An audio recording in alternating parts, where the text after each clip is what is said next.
Welcome to the Real GI Doc Show. I am your host, Dr. Fred Gandolfo, and I'm a board-certified gastroenterologist with a medical practice in Long Island, New York. Today's episode is a short but sweet talk about a subject called direct access colonoscopy.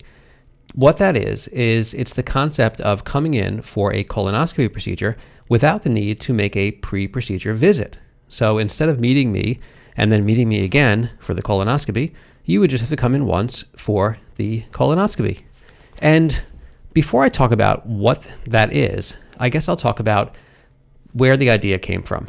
I don't mean the idea in general, I just mean like why I'm doing this now. And I think when they lowered the age of screening colonoscopy to 45, what I'm meeting is a lot of young people who are working and have young kids in the house still who are 45 years old, and they're coming in for these pre-procedure colonoscopy visits.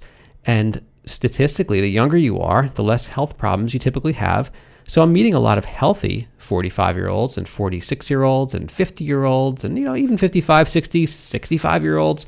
A lot of people are staying healthy nowadays. And I'm meeting a lot of healthy people who are coming in for a pre-procedure visit, and they're looking at me dressed in their work clothes or sometimes with their kids sitting there, and they're like, why am I here? I'm healthy. I just want a colonoscopy.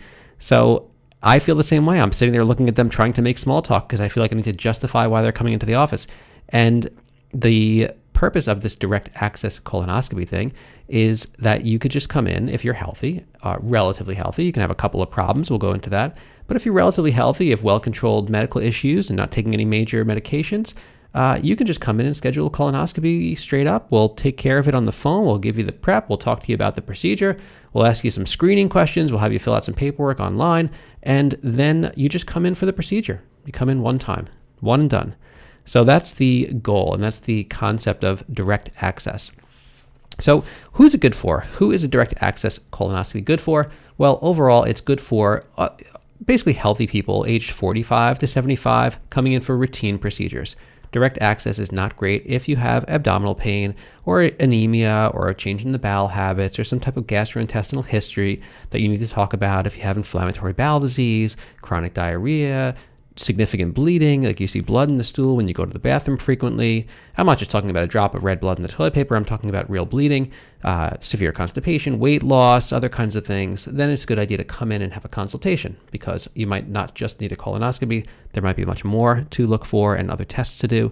But if you're just coming in for a routine screening, you're of the age, you're supposed to come in at the age of 45, if you have a family history of colon cancer, or if you have a personal history of colon polyps and you're just coming in for your routine protocolized screening, like every 3 years or 5 years or whatever it is for you, or if you have a positive Cologuard test or a positive FIT test, which are stool-based tests to screen for colon cancer, any of those things, and you're otherwise relatively healthy, you can just sign up and come on in. You don't necessarily need an appointment to meet me. Now, I'm always willing to or happy to meet people because some people are anxious about the procedure or have a lot of questions they want to ask or just want to meet the person doing the, colonoscopy. That's totally reasonable, and that's how we do it now. So that's totally fine to do. Absolutely no problem there. But if you just want to come in and get the procedure over with and move on with your life, direct access colonoscopy is the way to go. So why is colonoscopy important? We've talked about this a million times on this show, or I should say maybe 30 times in this show. I don't think I have a million episodes yet. But colonoscopy is really important because it's probably the best test to prevent getting colon cancer. So colon cancer is a very common cancer. It's a leading cause of death in men and women. It's becoming more common in younger people, which is why they reduced the age of screening onset to 45 years old when it used to be 50 years old. And the problem is that lots of people are not getting screened, and colon cancer is very preventable. If you happen to get it at the typical age, it's very preventable because it starts off as a little growth called a polyp, which is a little growth of tissue inside the colon that grows very slowly over time, goes through stepwise mutations, and eventually can become colon cancer. So we know that everybody who has colon cancer now, if you went back in a time machine a few years prior, you'd find a polyp in that spot, and the polyp is just going to keep growing until it turns into cancer. That's the gist of how we prevent colon cancer, because we do a colonoscopy, we find the little polyps and we take them out at the same time as we're in there. And if we take the polyp out, it's not going to turn into cancer. And polyps are actually a very common thing. we find polyps in my practice about 45% of the time, 45 to 50% of the time that someone comes in for a routine screening colonoscopy with no family history, no symptoms, they'll end up having a precancerous polyp, also called an adenoma.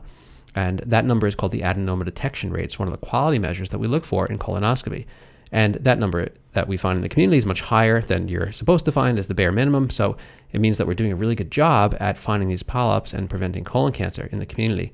So the deal is, if you have a colonoscopy and you have polyps, we go in, we take them out, and you're good to go. You have to come back in a couple of years, whatever it is, depending on how many polyps you have, depending on the size of the polyps, depending on the biopsy findings, depending on the family history. At some point, you'll have to come back either 3 years or 5 years or 10 years later. But the colonoscopy and removing the polyps is the thing that actually prevents colon cancer. Now, there's other options for screening, of course, and I've covered this on previous episodes. There's Cologuard testing. There's some other stool-based testing. There's even a blood test out now, but none of them even come close to the protective factor that colonoscopy does in terms of preventing cancer, because none of those tests can find the little polyps that end up causing cancer later in life. So I'll link an episode that I did earlier on Cologuard and a blood-based test for colon cancer. And I talked all about the limitations and the statistics there. If you want to listen and become educated or bored or a combination of the two things, which is really what this show is good for, then I'll link to that episode below and you can listen. But colonoscopy is the gold standard. And the other interesting thing about direct access, the other reason to offer direct access colonoscopy, besides the fact that I don't like seeing people who don't need to waste their time coming in to see me, is it's convenient for the patients also. And it is one less day you have to take off from work early, or one less day you have to drive to an office that might be far away. It's one less encounter with the healthcare system and one less encounter with the insurance companies. And it's one less copay to pay if you have a copay or a deductible or high deductible plan.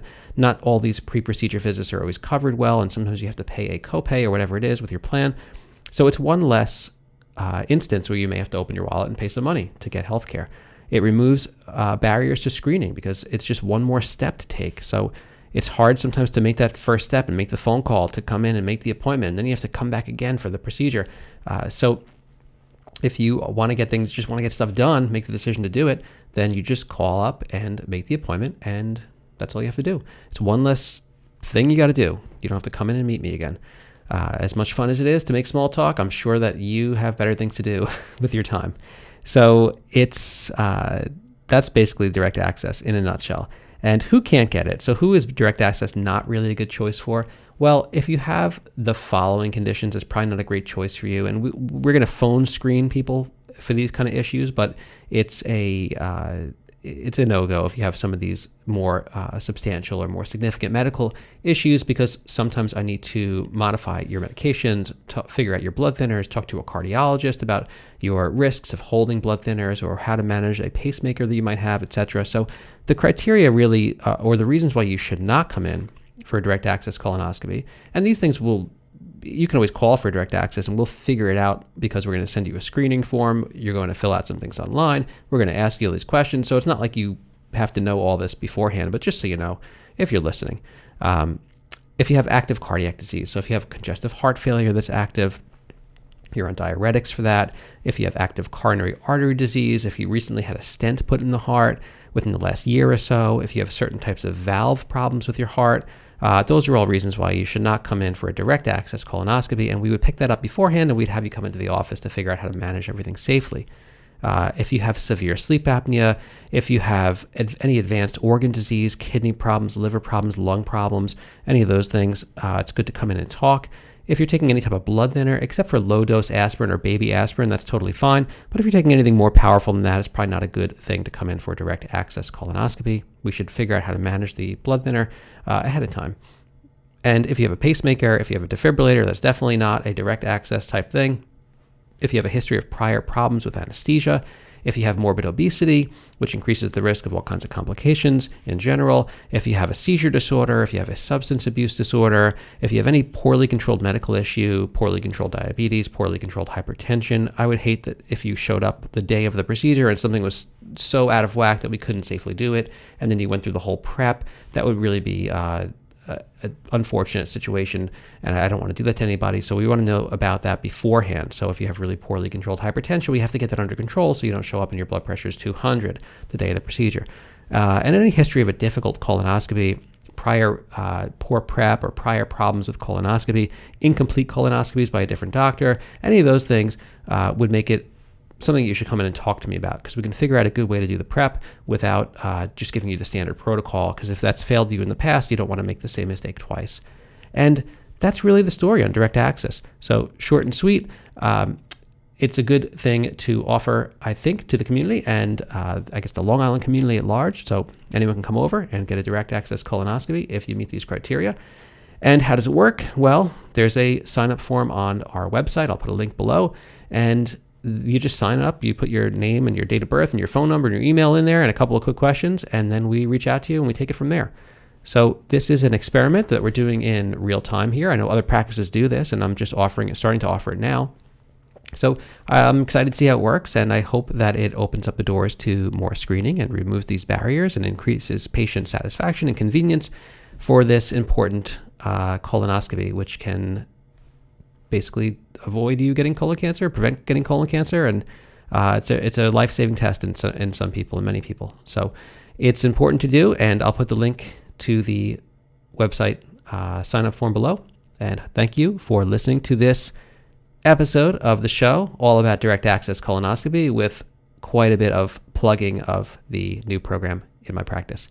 And next week, we'll have an interesting topic about a listener question about constipation, a big problem that affects lots of people. And it's all about a patient with a redundant colon. So good times next week will be had on this show. All right, I'll see you next time. Thank you for listening, and hopefully you'll enjoy the direct access colonoscopy convenience. Take care.